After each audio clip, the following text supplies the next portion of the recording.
Romanos, no capítulo 8, versos 1 a 11.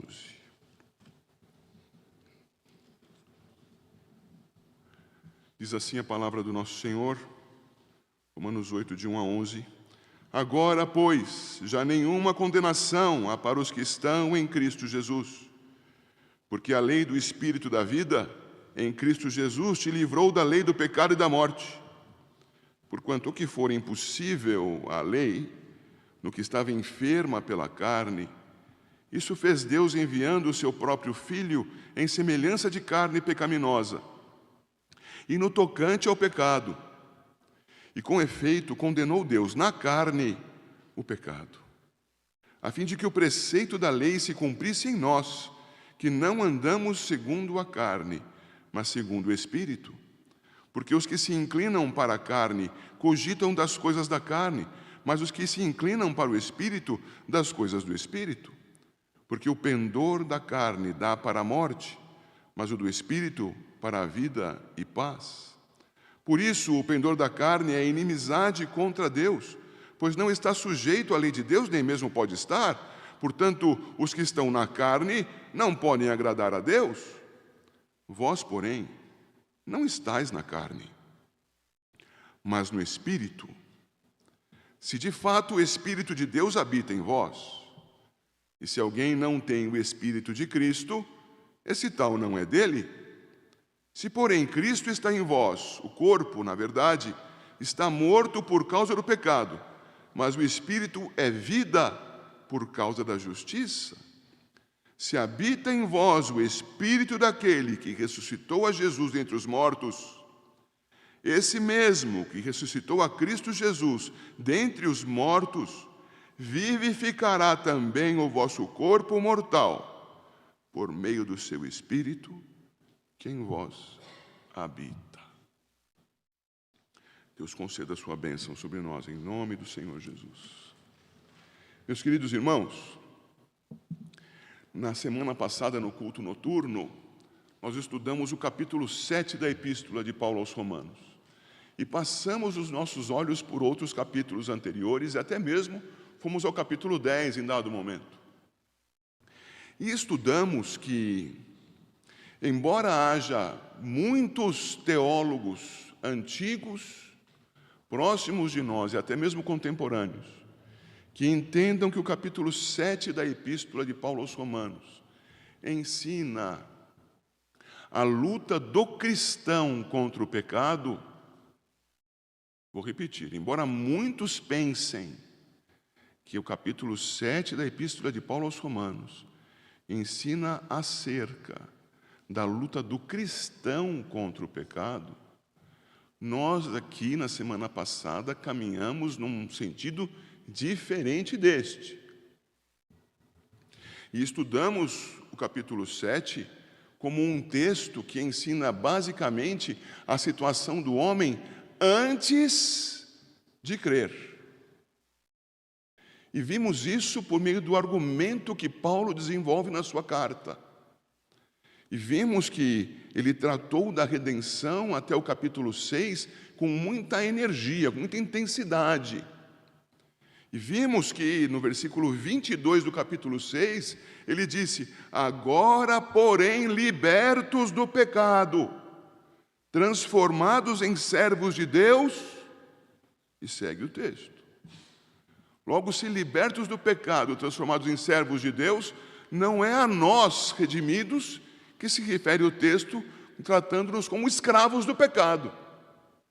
E com base nessa lógica, foi que entendemos, estudando no culto da semana passada, no período noturno, que o que Paulo trata aqui, no capítulo 7, é dos ainda perdidos, que, se o Senhor quiser, os redimirá. E que na conclusão do capítulo 7, surgem resumidos no verso 25, na sua porção final. De maneira que eu, de mim mesmo com a mente, sou escravo da lei de Deus, isto é, quero cumpri-la, mas ela não é cumprida. Por quê? Porque, segundo a carne, eu sou escravo da lei do pecado. A lei de Deus evidencia a minha incompetência para cumprir a lei, para cumprir aquilo que honra a Deus. Bem, esse é um apanhado do que vimos na semana passada. E neste apanhado, ainda de maneira introdutória, eu quero voltar a ver com vocês algo dos versos 1 a 6 do capítulo 7. Paulo faz uma comparação quanto ao casamento e trata, então, os cristãos como agora em condição de assumir novas núpcias. Isto é, o cristão como aquele que enviuvou da lei. Nesse sentido, morto para a lei. E ele conclui esse raciocínio que agora estamos em novas núpcias, núpcias com Cristo, libertos da lei, nessa nova relação, ele conclui com um resumo também disso tudo que apanhamos até aqui, nos versos 5 e 6. No 5, a condição pecaminosa, porque quando vivíamos segundo a carne, as paixões pecaminosas, postas em realce pela lei, operavam em nossos membros, a fim de frutificarem para a morte. Essa é a condição do homem sem Cristo. Que ainda que ame a palavra de Deus, ama-a querendo cumpri-la para fazer-se justo. E tentando fazê-lo, morre na sua vontade. Porque a nós mesmos não nos justificamos. Mas vem o verso 6. Notem que há mais um agora, porém. Olha lá, 6. Agora, porém. Libertados da lei, estamos mortos para aquilo a que estávamos sujeitos, de modo que servimos em novidade de espírito e não na caducidade da letra. Uma nova relação, uma nova condição. Esta nova condição será trabalhada muito especialmente no capítulo 8, que é o capítulo que queremos estudar esta manhã. O capítulo 8 vai falar da carne. E se você pensar que carne significa tão somente o seu corpo, então você está em carne, está condenado, não é nesse sentido que a carne é tratada aqui. Carne aqui significa inclinação ao pecado, que é a palavra que nós resumimos numa outra bem complicada, concupiscência, que é a inclinação para algo. E que nas Escrituras, quando utilizada, sempre traz a ideia de inclinação ao pecado. Concupiscência é inclinação para algo. Nas Escrituras, é aplicada para a inclinação ao pecado. Essa é a característica da carnalidade. É disso que falará o capítulo 8. Então, queridos, ao capítulo 8. Chegamos ao capítulo 8 com aquilo que vimos há pouco no verso 6. Chegamos ao capítulo 8 com a resposta à pergunta dramática que há no capítulo 7, verso 24. Se está aberta a sua Bíblia no capítulo 8, é só você elevar um pouco os seus olhos. 7:24 diz: desventurado homem que sou, quem me livrará do corpo dessa morte? E a resposta vem imediata, como que num prenúncio do que o 8 trataria. A resposta é: graças a Deus por Jesus Cristo, nosso Senhor. É em Cristo Jesus, nosso Senhor, que não temos condenação. Por isso, capítulo 8, versos 1 e 2. Ao capítulo 8. Agora, pois, já nenhuma condenação há para os que estão em Cristo Jesus. Porque a lei do Espírito da vida, em Cristo Jesus, te livrou da lei do pecado e da morte. Quando nós tivemos a maravilhosa graça de sermos vivificados em nosso espírito, ação do próprio Deus sobre nós. Porque como Paulo ensina aos aos Efésios, no capítulo 2, nós estamos, Efésios 2:1, mortos em nossos delitos e pecados. Podemos ser comparados, como já disse várias vezes aqui, e outros também já disseram em outros lugares, a zumbis Em relação a Deus, mortos vivos. Andamos, falamos, ouvimos, trabalhamos, sem relação de paz com Deus. Todo ser humano tem relação com Deus,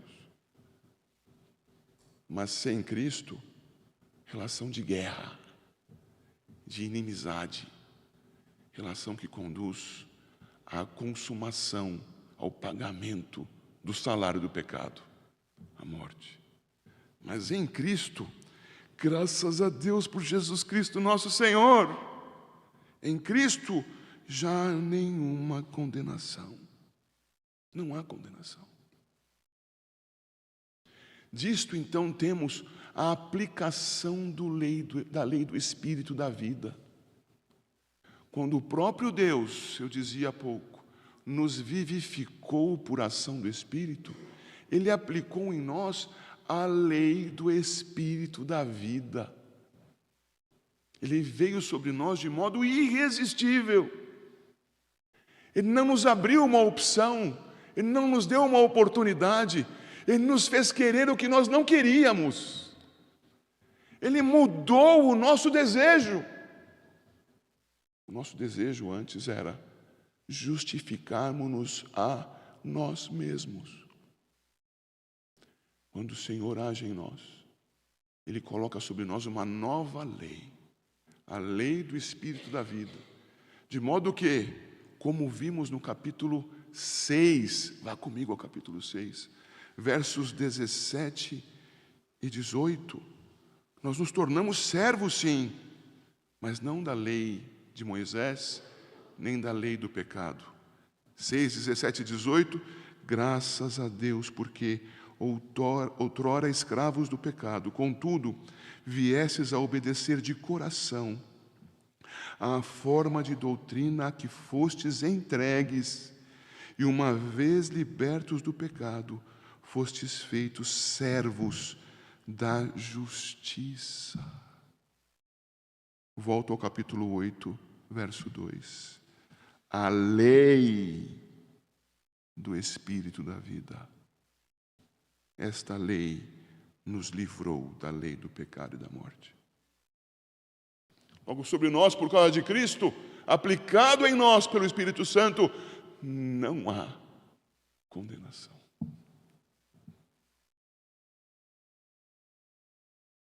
Parece pouco, não é? Nós não estávamos caminhando de maneira sensível para a morte, nós estávamos vivendo. Vai haver um dia em que você verá os ímpios sendo condenados. Naquele dia, espero que antes, mas daquele dia, se você é um redimido, vai sair da sua boca um canto de louvor, de gratidão, uma prostração na frente do Senhor, porque você vai olhar para si mesmo e vai dizer: eu também devia estar lá, mas por causa de Cristo estou aqui. Louvado seja Deus! Incomparável a sua ação redentora sobre nós. Não há condenação, porque o Senhor fez o impossível possível. Verso 3. Porquanto o que fora impossível à lei, no que estava enferma pela carne, isso fez, vejam lá, coloque aí um colchetezinho imaginário, possível. Era impossível a nós. Deus fez possível enviando o seu próprio Filho em semelhança de carne pecaminosa e no tocante ao pecado. E com efeito, condenando Deus na carne o pecado. Entenda, o Deus Todo-Poderoso, o Criador de tudo que há, o Deus impalpável, nós estamos na presença de Deus, nós não o vemos, nós não o sentimos, é uma outra natureza, Deus é diferente da criação. Deus não é sensível a nós, no sentido de não podemos senti-lo como Ele é. Deus, sendo quem é, na sua natureza espiritual, eterna e pura, jamais morreria na cruz. O eterno Deus não tem qualquer comunhão com a corrupção e o pecado. Nenhuma. Mas o que ele diz aqui no texto? Enviando o seu próprio Filho em semelhança de carne pecaminosa e no tocante ao pecado. Eis a justificativa quanto à redenção para a encarnação histórica.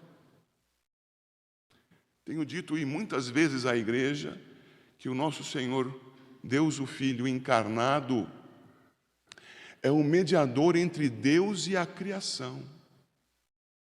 Ele é o mediador entre Deus e a criação na criação, isto é, antes de haver o que quer que haja criado, havia Deus. E como Deus agiu para criar?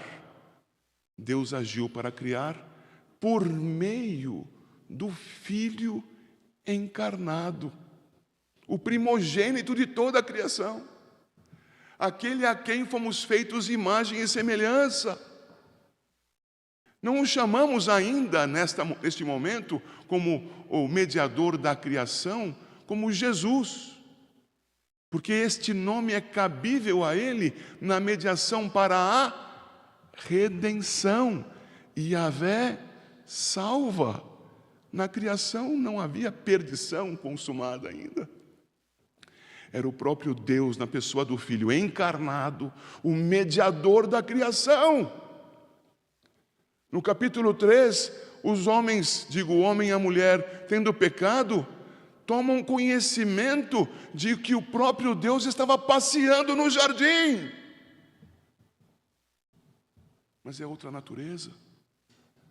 Deus, o Filho encarnado, é o mediador do juízo do homem.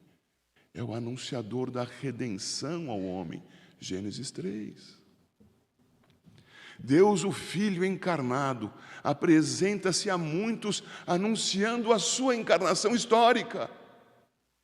E temos então os antigos, com Abraão, antes dele, Noé, tendo relacionamento de vê-lo. Como vê-lo, se não encarnado? Mas aconteceu algo com o pecado que nos separou completamente de Deus e fez com que, ao dar a lei, Deus nos mostrasse a nossa incompetência.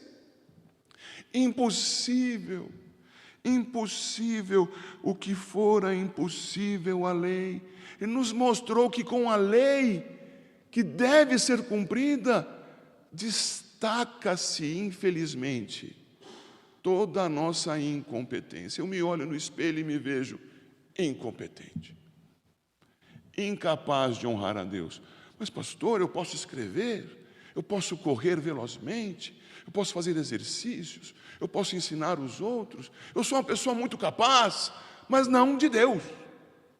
Toda a sua capacidade não é uma capacidade em relação a Deus, porque a capacidade em relação a Deus nos foi removida quando houve pecado. E não há meio de eu ou você nos transformarmos em capazes de Deus. Impossível, como lemos no texto.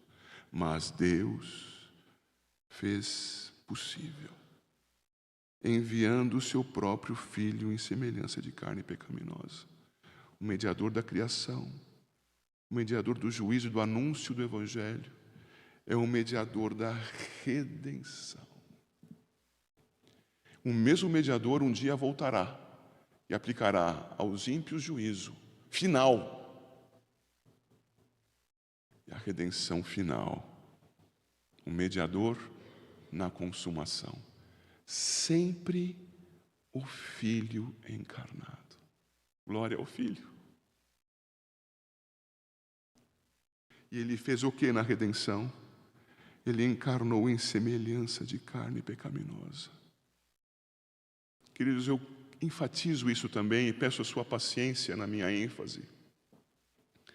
Porque Cristo Jesus não veio, eu já disse isso para a igreja outras vezes, recordo agora, não veio como o super Jesus.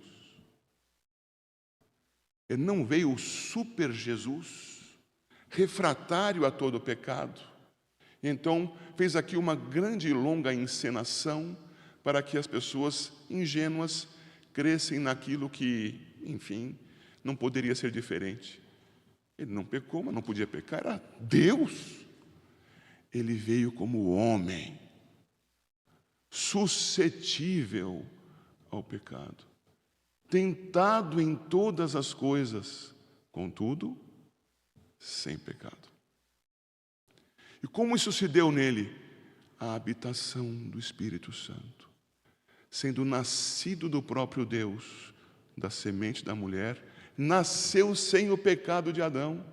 Não é um herdeiro de Adão quanto ao seu pecado. Nascido de Deus puro, poderia cair como Adão caiu. Adão não foi criado em pecado. Cristo não foi gerado em pecado. Mas embora vivesse num mundo totalmente corrompido, na habitação do Espírito, ele foi preservado sem pecado. Porque diante de cada dilema, ele sempre decidia, sob a luz do Espírito, por aquilo que honrava a Deus, por aquilo que obedecia à lei, por aquilo que adorava ao soberano. Por isso ele vem em semelhança de carne pecaminosa, e no tocante ao pecado, apto a pecar, mas nunca o fez. E com efeito, condenou Deus na carne o pecado. Isto é, ele fez possível o impossível, porque se ele condenasse na nossa carne o nosso pecado, o que seria de nós? Extermínio. Morte eterna. Pequei, pago com a minha vida pelo meu pecado. E o que sobra? Sobra o inferno. Mas há mais aqui, ao verso 4. A fim de que o preceito da lei se cumprisse em nós, que não andamos segundo a carne, mas segundo o Espírito. Vejam, queridos, esta parte do capítulo 8 é também introdutória ao que ele anuncia a seguir. Pois se Cristo morreu a nossa morte, ele fez com que nós passássemos a ser habitados pelo Espírito. E ele nos capacitou a cumprirmos algo que antes nos era impossível. A fim de que o preceito da lei se cumprisse em nós. Hoje você, cristão, habitado pelo Espírito, é capacitado pelo mesmo Espírito a obedecer. E como já foi dito tantas vezes e é uma vez mais repetido aqui, não a obediência para a salvação, porque essa é impossível, mas a obediência como resultado da salvação.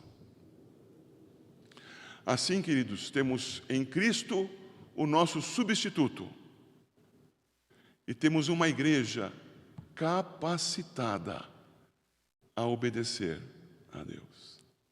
Você faz parte dessa igreja. Então não dê desculpas para a sua desobediência. Quando você pecar, você desonrou a Deus mesmo. Desonrou inclusive ao Espírito que habita em você. Arrependa-se do seu pecado. E sob a boa mão do Espírito, obedeça.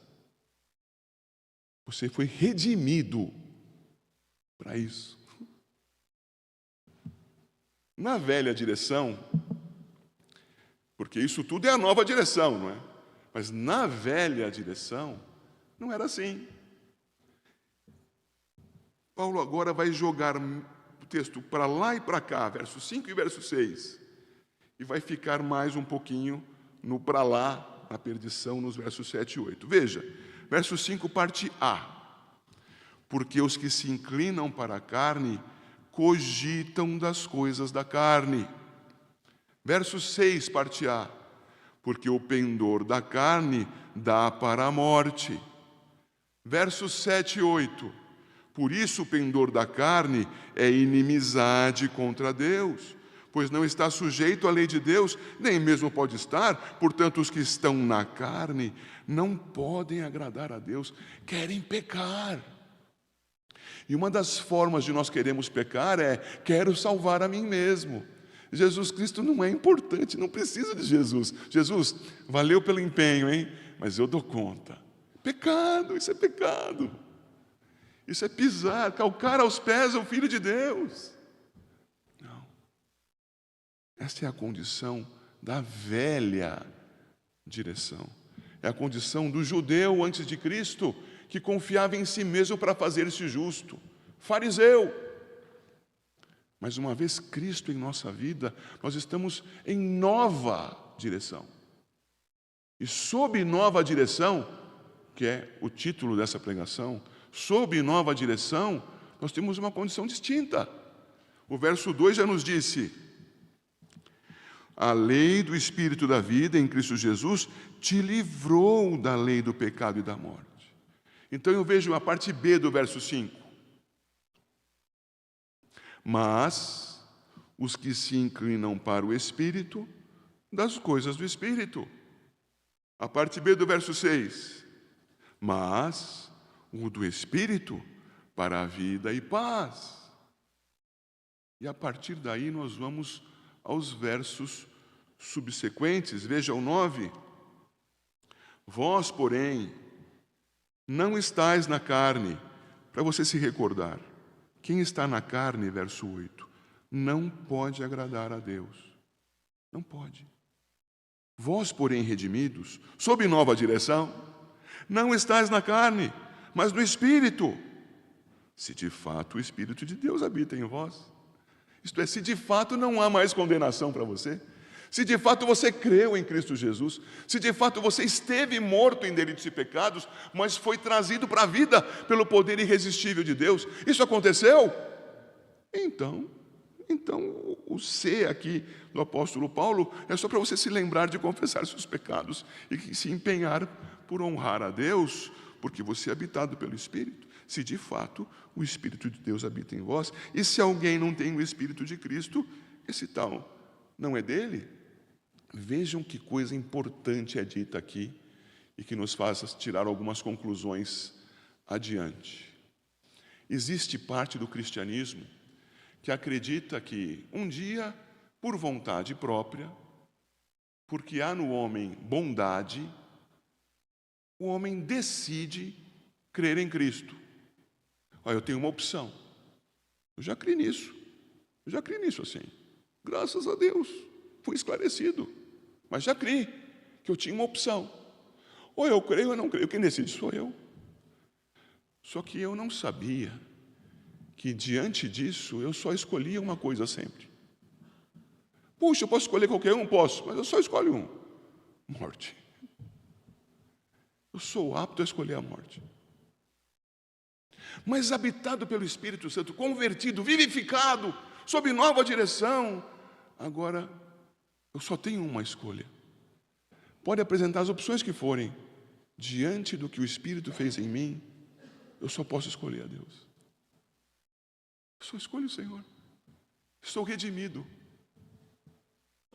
E na minha luta pela santificação, que é o que o texto traz nos versos seguintes, 10 e 11, não se trata de uma luta a favor da salvação ou da perdição. Se trata de uma luta pela santificação. Porque eu já estou sob nova direção. Direção do Espírito. Já fui redimido. Você também? Bênção.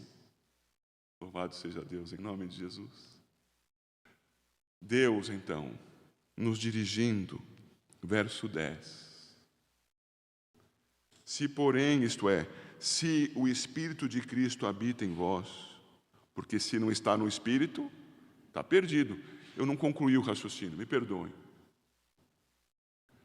essa denominação que acredita que tem vontade, que escolhe o que quiser diante de Deus, escolhe inclusive ser salva, faltou um detalhe importantíssimo. Afirma que há uma segunda bênção na vida espiritual. Eu escolho ser salvo, Jesus Cristo é meu Salvador. E um dia, com meu esforço, quando eu escolher Jesus Cristo para ser meu Senhor, então eu o obedecerei. Ele é Salvador primeiro, Senhor depois. Isso é um erro. E quando Ele se torna meu Senhor, então eu sou batizado pelo Espírito Santo. A segunda bênção, dizem eles. Perdoem-me por ter saltado essa parte do raciocínio, mas acredito que seria possível emendar naquele trecho anterior. Então o que você tem que isto é falso, porque a palavra nos diz que se alguém não tem o Espírito de Cristo, esse tal não é dele. Creu em Cristo? Ele é Salvador? E também é Senhor. Senhor e Salvador. E ao nos salvar e fazer-nos seus servos, temos em nós habitando o seu Espírito. Qual é o intervalo de tempo entre essas coisas? Nenhum. É um ato em que Ele nos justifica e nos faz seus servos, habitados pelo seu Espírito. Senhor e Salvador, habitados pelo Espírito, logo somos de Cristo. Agora sim, versículo 10. Vivificados no Espírito, se porém Cristo está em vós, o corpo na verdade está morto. O corpo está morto, irmãos, porque ainda é sede do pecado, porque ainda tem apetite pelo pecado. Mas calma, que não acabou o texto, estamos só no verso 10. O corpo, na verdade, está morto por causa do pecado, mas o Espírito é vida por causa da justiça. Quando você creu em Cristo, Ele te fez nova criatura. Você olha para as suas mãos depois que você creu em Cristo e fala: puxa, mas ainda preciso cortar as unhas. Puxa, mas ainda preciso lavar as mãos. Puxa, mas ainda envelheço. Aquela pinta que eu tinha continua aqui. Eu não sou novo? Espiritualmente novo. Filho de Deus, novo nascido. Numa relação que sempre existiu com Deus, mas agora positiva, de paz. Relação de adoção. Pai e filho adotado. Pai e filho amado em Cristo Jesus. Co-herdeiros com Cristo. Vida no Espírito. Mas o Espírito é vida por causa da justiça de Cristo. Mas e o corpo? Pastor, e o corpo, pastor? Verso 11. O Espírito vivifica o corpo.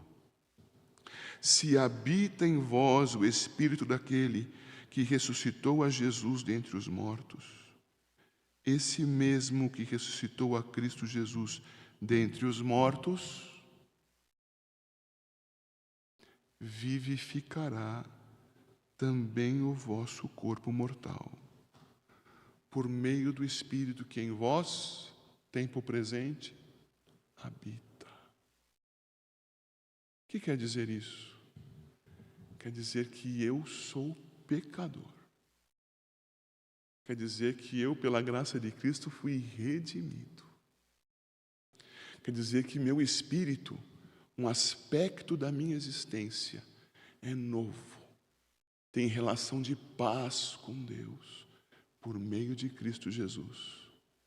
Quer dizer que o meu corpo, habitado pelo Espírito Santo, eu inteiro, espírito novo, corpo velho, mas habitado pelo Espírito Santo, vou dominando a minha concupiscência, dominando a minha inclinação ao pecado, dominando aquilo que é o aspecto de morte que eu ainda carrego, a presença do pecado que ainda está diante dos meus olhos, mas que pelo poder do Espírito vai sendo refutada.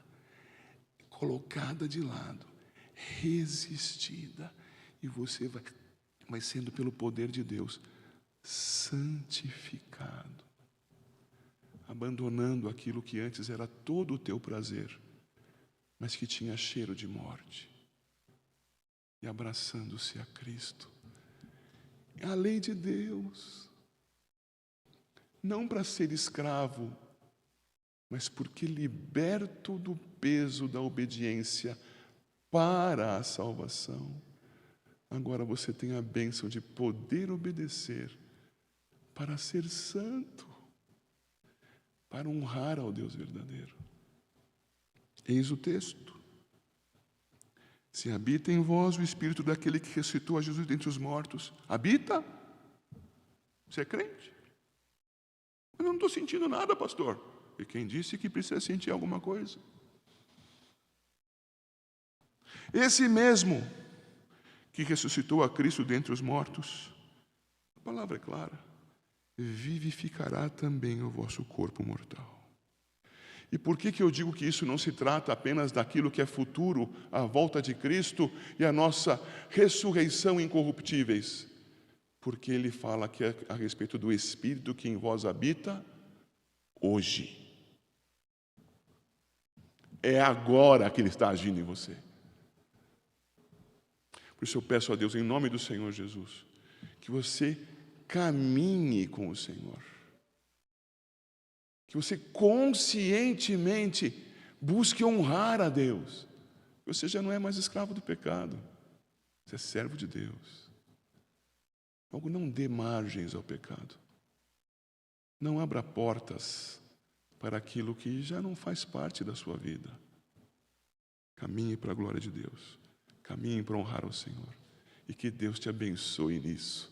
Em nome de Jesus. Viva sob nova direção.